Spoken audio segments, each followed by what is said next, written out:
Imagine it's 1935 and you're a Soviet agronomist. Not just any agronomist, though. You're the founder and head of the Lenin All-Union Academy of Agricultural Sciences. And among your many accomplishments, your research had led you to propose that certain crops, like the rye that helped feed your fellow comrades, were basically an accident. Humans didn't domesticate them. Thanks to evolution, they domesticated themselves. Oh, and your reward for all your hard work? You just lost your job. One of your academic rivals has the ear of Joseph Stalin, and neither of them believe biology works the way you do. You are Nikolai Ivanovich Vavilov, and the next 8 years of your life do not get better. But decades after your death, scientists totally got your back and proved you were right. Let's turn back the clock just a bit and establish Vavilov's credentials. This was a guy obsessed with the history of plants, or more specifically, the science of the history of plants. I'm talking stuff like heredity, genetics, and natural selection. He did a lot of research trying to find where important crops were first domesticated and what happened as they spread to other parts of the world. He also basically invented the concept of a seed bank, and there is a great story about the one he founded in Leningrad. But we don't have time to get to that today. Domestication is the process of humans turning wild plants and animals into versions that are useful to us and that we take care of. Meanwhile, cultivation is what we call it when farmers grow and care for those domesticated plants.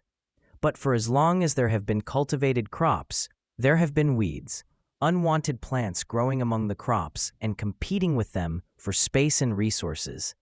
For most of human history, farmers' approach to weeding was pretty basic. They looked for plants that didn't belong and used plows, hoes, or just their hands to yank them out.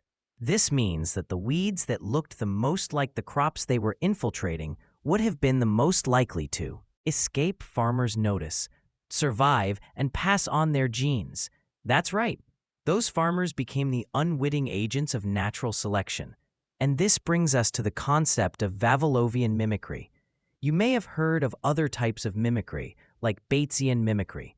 That's where a tasty or harmless animal copies the appearance of a bad-tasting or dangerous one.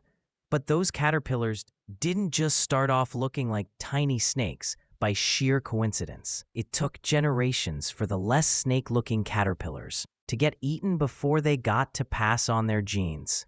Our weeds don't want to die either, and the ones more likely to stay growing in the field are the ones that best resemble the crop the humans are trying to grow.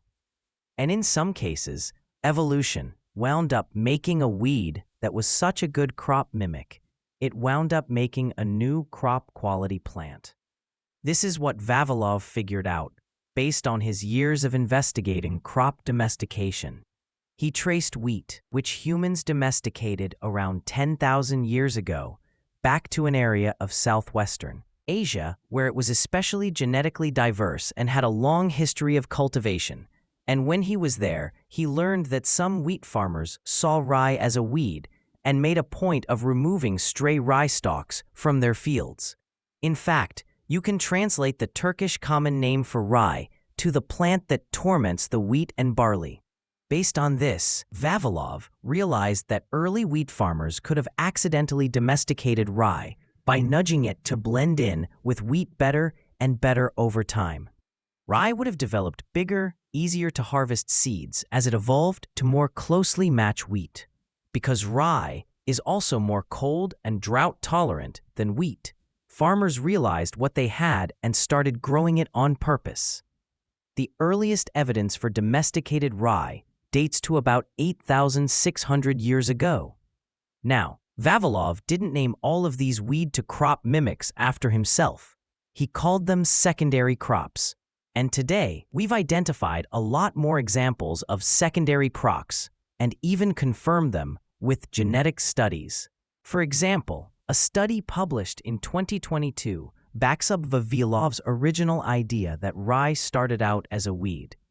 And multiple studies have shown that at least one common variety of oat originated this way. As oats got better at mimicking barley, they evolved bigger seeds that stayed on the plant until harvest, instead of dropping off as soon as they were mature. Yet another crop that started out as a Vavilovian mimic is false flax, an old oilseed crop that's now seeing a resurgence as a potential biofuel source. But not every Vavilovian mimic turns into a useful crop. Sometimes, natural selection just makes sneakier weeds. For example, some populations of a weed that grows in Chinese rice paddies have evolved to look more like baby rice plants. This makes it harder for farmers to find and get rid of them. They're definitely still weeds, though. But Nikolai Vavilov would not live to see any of these developments. I mean, it would be hard for a man born in 1887 to read a paper published in 2022. But in the 1930s, the USSR wasn't really a great place to be a great scientist. For one thing, Vavilov believed in the importance of collaboration and worked with plant scientists in other non-communist countries. This was at a time when the Soviet Union was becoming more and more isolationist. So Vavilov's connections made some of his fellow Soviets suspicious that he might be a spy. Meanwhile, Stalin was more into pseudosciences that fit with his own worldview than he was the ideas of legitimate researchers like Vavilov. One of the dictator's favorite so-called scientists was a guy named Trofim Lysenko, who rejected what was known about genetics and evolution at the time.